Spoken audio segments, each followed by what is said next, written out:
सुबह के करीब 6 बज रहे हैं इजराइल में। एक के बाद एक कई फाइटर जेट्स रनवे से उड़ान भरते हैं। इनके साथ हैं लॉन्ग रेंज बेहद एक्यूरेट मिसाइल्स। CIA और इजरायली इंटेलिजेंस की इंफॉर्मेशन के मुताबिक ईरान की गवर्नमेंट के बड़े बड़े नाम इस वक्त तेहरान के एक सिक्योर कंपाउंड में इकट्ठा हैं और उनमें से एक हैं आयतुल्ला अली खामेनेई, ईरान के सुप्रीम लीडर। विमानों के उड़ान भरने के ठीक 2 घंटे 5 मिनट बाद इजरायली मिसाइल्स उस कंपाउंड से टकराती हैं।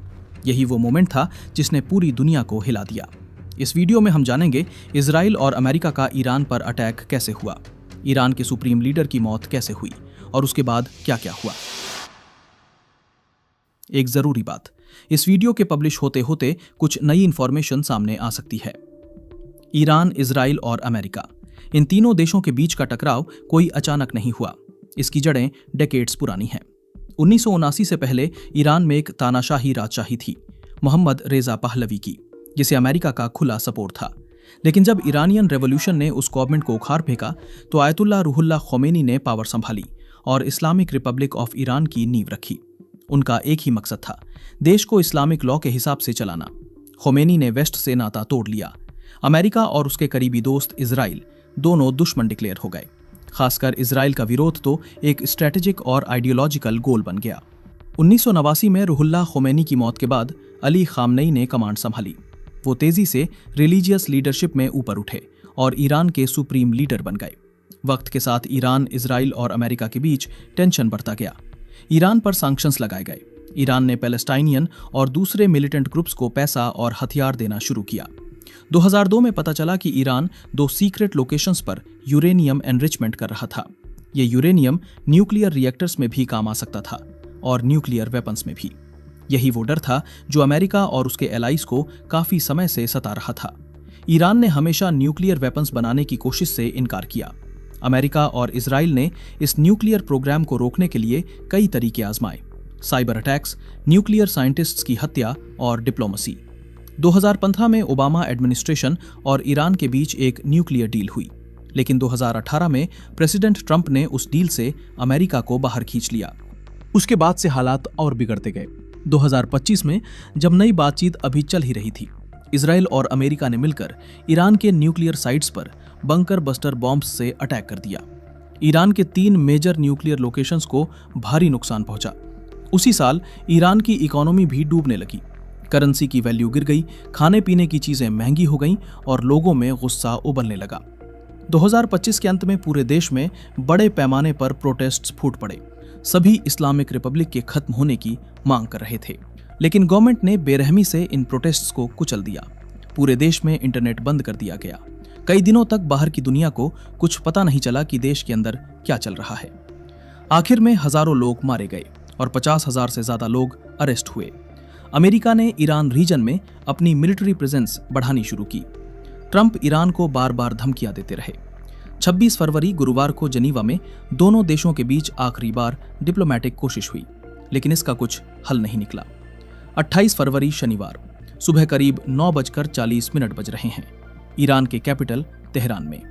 इस गवर्नमेंट कंपाउंड को ईरानी प्रेसिडेंट का ऑफिस, नेशनल सिक्योरिटी काउंसिल और सुप्रीम लीडर का ऑफिस बताया जाता है।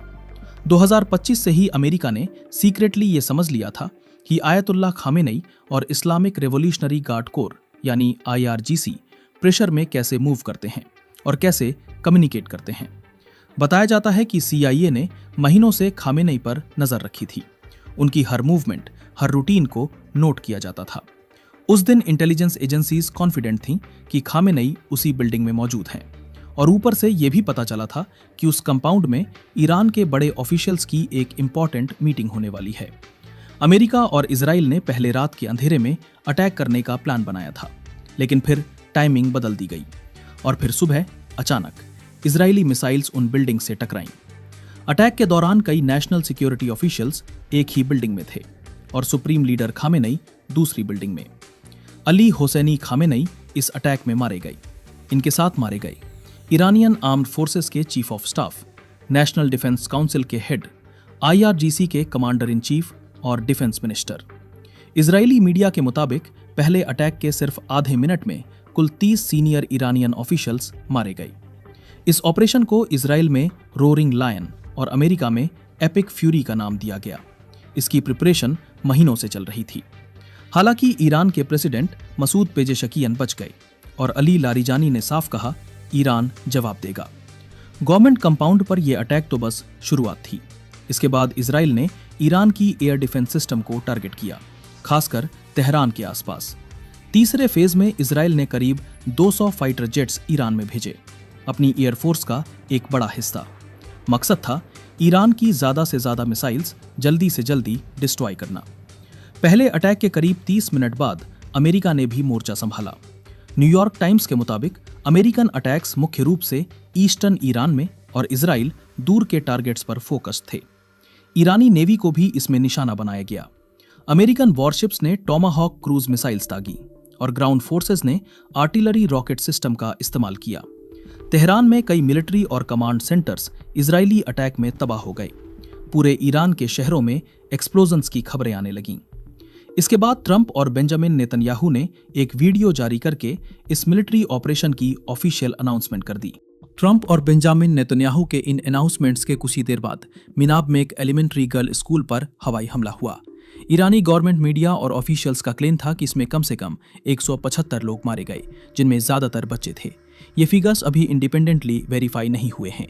न्यूयॉर्क टाइम्स के मुताबिक वो स्कूल एक ईरानियन नेवल बेस के बिल्कुल पास था। अमेरिकन सेंट्रल कमांड ने इस अटैक की जांच के ऑर्डर्स दिए। इसके तुरंत बाद ही ईरान ने ऑपरेशन ट्रू प्रॉमिस 4 लॉन्च कर दिया और जवाबी हमले शुरू हो गए। मिडिल ईस्ट के दर्जनों लोकेशंस पर अनगिनत मिसाइल्स दागी गईं। अकेले इसराइल पर 200 से ज्यादा मिसाइल्स छोड़ी गईं। ईरान के सपोर्ट में यमन के हुथी रेबल्स ने अनाउंस किया कि वो रेड सी में शिप्स पर अटैक्स फिर से शुरू करेंगे। ये 2025 के गाजा सीज फायर के बाद 3 महीने की शांति का अंत था। इराक के कुर्दिस्तान रीजन में अरबिल की तरफ जा रहे ड्रोन्स और मिसाइल्स को अमेरिकन कोalition ने मार गिराया। कोई कैजुअल्टी नहीं हुई। उसी दोपहर दुबई इंटरनेशनल एयरपोर्ट पर एक ईरानियन ड्रोन ने टर्मिनल 3 को टारगेट किया और यूएई का एयर स्पेस बंद हो गया। बुर्ज अल अरब और फेयरमाउंट द पाम जैसे लग्जरी होटल्स में आग लग गई। हालांकि ये अनक्लियर है कि आग डायरेक्ट अटैक से लगी थी या इंटरसेप्टेड मिसाइल्स के डेब्रिस से। इसी दौरान बहरीन में अमेरिकन नेवी के 5th फ्लीट के हेडक्वार्टर्स पर मिसाइल और ड्रोन अटैक्स हुए। कतर में 66 बैलिस्टिक मिसाइल्स दागी गईं, जिसमें से कम 8 लोग घायल हुए। सऊदी अरेबिया में प्रिंस सुल्तान एयरबेस पर बैलिस्टिक मिसाइल्स दागी गईं, लेकिन इन्हें सक्सेसफुली इंटरसेप्ट कर लिया गया।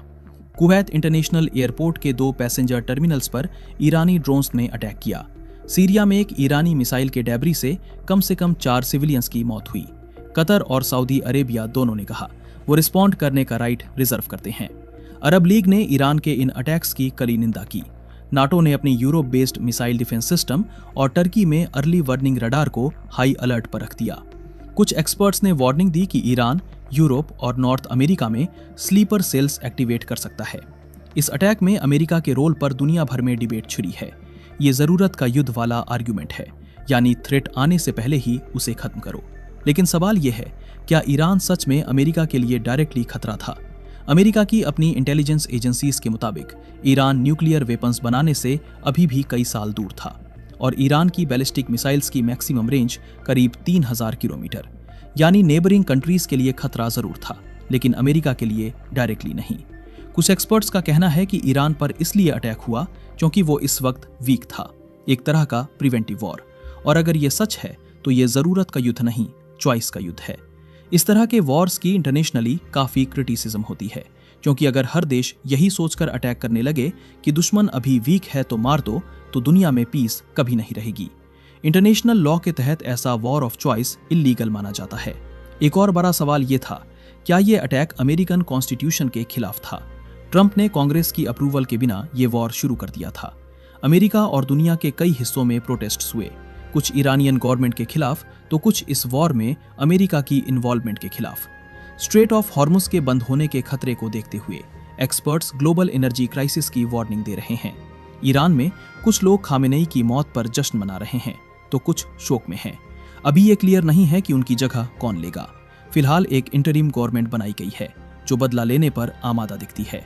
मौतों की सही नंबर अभी भी कंफर्म नहीं है और आने वाले दिनों में हालात और भी बिगड़ने की आशंका में है। दोस्तों, अगर वीडियो पसंद आया हो तो वीडियो को एक लाइक जरूर करें और चैनल को भी सब्सक्राइब जरूर करें। हम ऐसे ही वीडियो हर हफ्ते लाते रहेंगे। तब तक के लिए जय हिंद।